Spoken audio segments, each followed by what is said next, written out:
قرآن سنتا جاؤ۔ اے قوم کے شہزادوں، یہ قرآن ہے جو زندہ پڑھے ہندوستان میں کامیاب، مردہ کو مردوں کے نام سے پڑھیے تو قبرستان میں کامیاب، پڑھا لکھا پڑھ کر کامیاب، ان پڑھ جاہل قرآن کو دیکھ کر اور سن کر کامیاب۔ نعرہ تکبیر، نعرہ رسالت، مسلک اعلیٰ حضرت، جلسہ دستار بندی۔ ماشاءاللہ یہ قرآن ہی تو ہے۔ اے میرے دوست، آئیے ذرا اسی قرآن کے قریب پہنچتے ہیں۔ اے قرآن تو بتا تو ہے کیا؟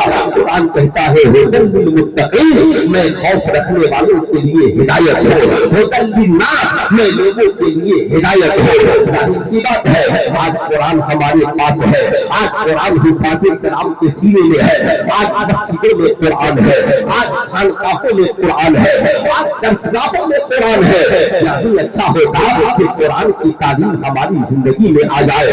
آج آپ نے دیکھا الحمدللہ یہ آپ کا عزیز ادارہ، عظیم ادارہ مدرسہ اسلامیہ سے 3 بچے فارغ ہو کر حافظ قرآن بن رہے ہیں۔ لیکن جب مدرسوں کی باری آتی ہے دیکھیے گا ہماری قوم میں کچھ لوگ کھڑے ہوتے ہیں، کہتے ہیں مولانا صاحب صرف حافظ بنانے سے کام نہیں چلے گا، حافظ بنائیے ساتھ میں ڈاکٹر بھی بنائیے، ساتھ میں انجینئر بھی بنائیے، ساتھ میں پروفیسر اور سائنٹسٹ بھی بنائیے۔ صرف عالم حافظ بنانے سے کام نہیں چلے گا۔ میں کہتا ہوں میاں آپ کا کہنا صحیح ہے، ٹھیک ہے، صرف حافظ بنانے سے کام نہیں چلے گا، لیکن آپ ایمانداری سے بتائیں تعلیم حاصل کرنے کے ہمارے لیے 2 ہی ذریعے ہیں، یا تو ہمارے بچے مدرسے میں پڑھے یا ہمارے بچے اسکول اور کالج میں پڑھے۔ لیکن آپ ایمانداری سے میری بات کا جواب دیجئے، جو بچے مدرسے میں پڑھتے ہیں ان کی تعداد کتنی ہے؟ جو بچے اسکول اور کالج میں پڑھتے ہیں ان کی تعداد کتنی ہے؟ تعلیم دونوں کے لیے ضروری ہے۔ بات جب تعلیم کی آئی تھی تو یہ اسلام ہی تو ہے جہاں پہ بچہ بالغ ہونے کے بعد، بچہ جب بالغ ہوگا تب اس پہ نماز فرض ہے، بچہ بالغ ہوگا تب روزہ فرض ہے، انسان امیر ہوگا تب زکات فرض ہے، صاحب استطاعت ہوگا تب حج فرض ہے۔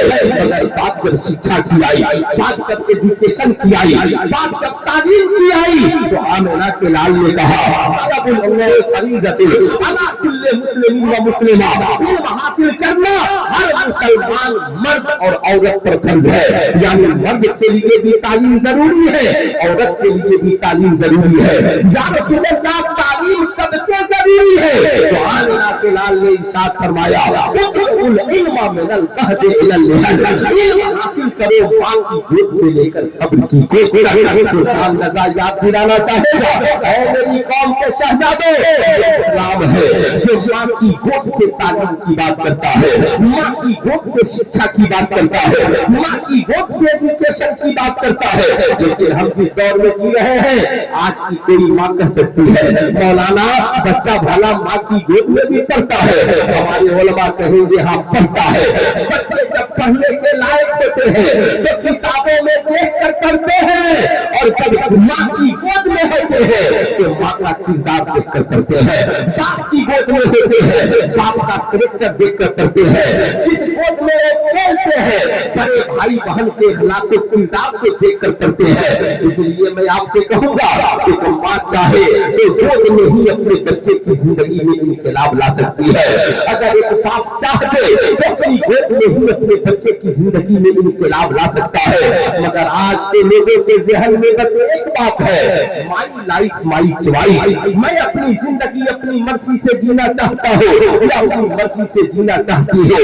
ہر عورت اپنی مرضی کی بات، ہر مرد اپنی مرضی کی بات۔ مرد کان میں بالی پہننے کے لیے پریشان ہے، ہاتھ میں کڑا پہننے کے لیے پریشان ہے، کمر تک بال بڑھانے کے لیے پریشان ہے، عورتیں مرد بننے کے لیے پریشان ہے۔